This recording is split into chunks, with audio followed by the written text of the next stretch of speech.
Bismillahirrahmanirrahim. Assalamualaikum warahmatullahi wabarakatuh. Pemirsa AHA TV yang dirahmati Allah, alhamdulillah kita lanjutkan kembali ya sesi teropong media kali ini dengan membahas masalah Rohingya ini, Muslim Rohingya. Jadi alhamdulillah perkembangan pengungsi Muslim Rohingya di Aceh ini telah menyedot begitu banyak perhatian ya, dan media massa kita akhirnya sekarang ini menjadikan ini sebagai laporan-laporan penting ya. Dan salah satu yang cukup melegakan kita adalah sikap pemerintah Indonesia yang langsung ya turun ya. Kemarin Presiden sudah memberikan komentar, berkomitmen membantu pengungsi Muslim Rohingya ini. Kemudian juga Menteri Sosial datang ke Aceh mengucurkan bantuan kalau tidak salah sekitar 2 miliar. Dan sekarang yang lebih mengembirakan kita, masyarakat kita, masya Allah ya, di masjid-masjid di mana-mana sekarang ada pengumpulan dana untuk Muslim Rohingya. Ini solidaritas orang Indonesia sangat tinggi gitu ya. Tapi sekarang ini ada desakan-desakan di Republika Online, ada desakan dari anggota Dewan Perwakilan Daerah ya, Ghazali Abbas Adan dari Aceh. Dia mendesak supaya pemerintah kita itu mengkomunikasikan masalah Rohingya ini dengan pemerintah Myanmar ya. Jadi sumbernya lah kira-kira harus sumbernya harus dilakukan ya, sumbernya harus ditutup gitu ya. Jadi kalau kita tanggulangi yang ininya saja tanggulangi pengungsinya ya, hilirnya kita tanggulangi, tapi ininya kita tanggulangi sumbernya, itu akan terus ya. Jadi sampai sekarang sudah ada beberapa usulan. Misalnya saya baca dari pakar hubungan internasional dari UI ya, pakar hukum internasional itu Profesor Hikmahanto itu memberikan 3 alternatif ya. Apakah pengungsi tetap di Indonesia seperti dulu di Pulau Galang ditampung ya, pengungsi Vietnam, manusia perahu waktu itu kan diberikan fasilitas sampai dibangunkan sekolah-sekolah darurat ya, fasilitas-fasilitas kesehatan dan sebagainya gitu ya. Dan ini saya kira untuk sementara ini bagus ya, kita pemerintah kita sudah mengkomunikasikan dengan Malaysia, Thailand dan dunia internasional agar membantu ya. Ini masalah kemanusiaan ya, kita mengapresiasi lah ini ya. Tinggal kita desak terus supaya pemerintah kita memainkan peran yang lebih penting. Dan sekarang kelihatan ya, kalau Indonesia ini mau berbuat sedikit saja itu sudah didengar, cukup didengar ya.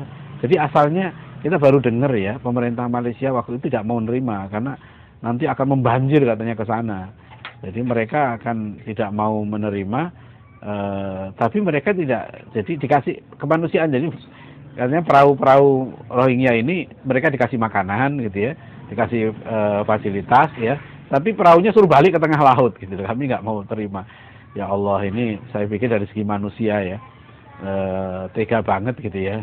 Tapi ini alhamdulillah lah sampai di Aceh, kemudian ditolong oleh nelayan-nelayan Aceh, kemudian Pemdanya ikut membantu, dan sekarang alhamdulillah pemerintah Indonesia turun tangan, masyarakat juga berbondong-bondong untuk menaruh simpati ya. Jadi desakan-desakan internasional ini penting ya, dan bahkan kalau perlu sudah ada wacana untuk membawa kasus ini ke pengadilan HAM internasional ya. Jadi tokoh-tokoh seperti biksu Buddha yang sangat ekstrim itu ya, yang menyamakan Muslim di Myanmar, kata dia seperti anjing gila ya, itu perlu ditangkap, ini dinyatakan ini sebagai penjahat perang ya. Ini luar biasa, dia melakukan pembunuhan yang begitu kejam. Dan saya baca satu alasan, katanya karena jangan sampai terjadi seperti di Indonesia yang dulunya mayoritas Buddha ya, ternyata sekarang Buddha sudah jadi minoritas. Ini nggak benar ini ya. Di mana Indonesia pernah menjadi mayoritas Buddha itu? Dan yang kedua, apakah kemudian orang Muslim melakukan pembantaian terhadap orang Buddha, pengusiran terhadap orang Buddha? Tidak ada. Bahkan di pusat kerajaan Buddha terbesar waktu itu ya, kerajaan Sriwijaya di Palembang, itu tidak ditemukan satu bukti sejarah pengusiran orang Buddha, pembantaian orang Buddha ya, pemaksaan orang Buddha untuk masuk Islam, tidak ada ya. Dan itu kenapa tidak ada bekasnya? Nah, ini harus ada analisis. Profesor Naqib Alatas sebagai pakar sejarah kebudayaan Melayu, ya beliau menganalisis sifat dari pemerintahan Buddha pada waktu itu elitis, ya. Mudah jadi elitis, masyarakatnya tidak tersentuh dengan agama ini. Disitulah kemudian kenapa dakwah Islam mudah masuk dan mudah diterima oleh masyarakat. Jadi prosesnya berlangsung dengan sangat wajar dan manusiawi. Begitu juga bisa di pusat kerajaan Mojopahit, ya.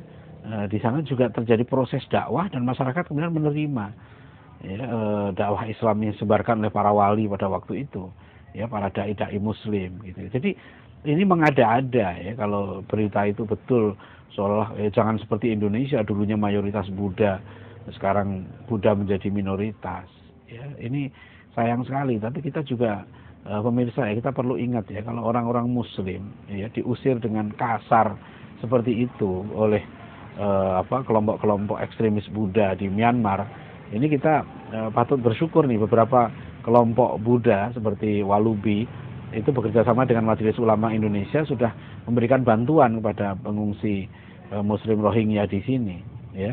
Tapi kalau saya mengimbau, gitu ya, tokoh-tokoh Buddha di sini lebih aktif lagi memainkan peranan diplomasi internasional untuk menekan pemerintah Myanmar, gitu, agar jangan membantai. Kita di sini memperlakukan minoritas Buddha dengan baik, ya. Jadi jangan mereka yang di Myanmar sana, gitu ya, memberikan perlakuan yang biadab kepada kaum Muslim ini.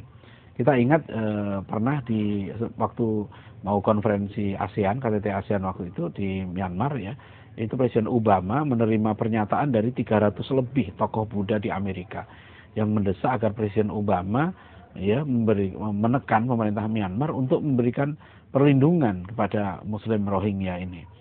Nah, itu aktif tuh tokoh-tokoh Buddha di Amerika, ya. Jadi kita berharap, ya, kita selesaikan masalah Myanmar ini dan pemerintah kita segera mengambil langkah yang lebih aktif lagi seperti desakan dari anggota DPD RI dari Aceh ini, Pak Ghazali Abbas Adan, ya, supaya mereka memberikan solusi yang baik, ya. Dan kita berharap ini tidak tidak mengimbas, ya, menjadi sentimen anti Buddha, ya. Dan insya Allah lah umat Islam Indonesia ini sangat dewasa, ya, tahu bagaimana meletakkan satu pada tempatnya, tahu bersikap adil, tahu bersikap bijak, ya, dengan kondisi yang ada. Demikian pemirsa, mudah-mudahan teropong media kali ini membawa manfaat bagi kita. Selamat menjalankan aktivitas sehari-hari. Mudah-mudahan kita semua senantiasa dalam ridho dan lindungan Allah Subhanahu wa taala. Billahi taufiq wal hidayah. Wassalamualaikum warahmatullahi wabarakatuh.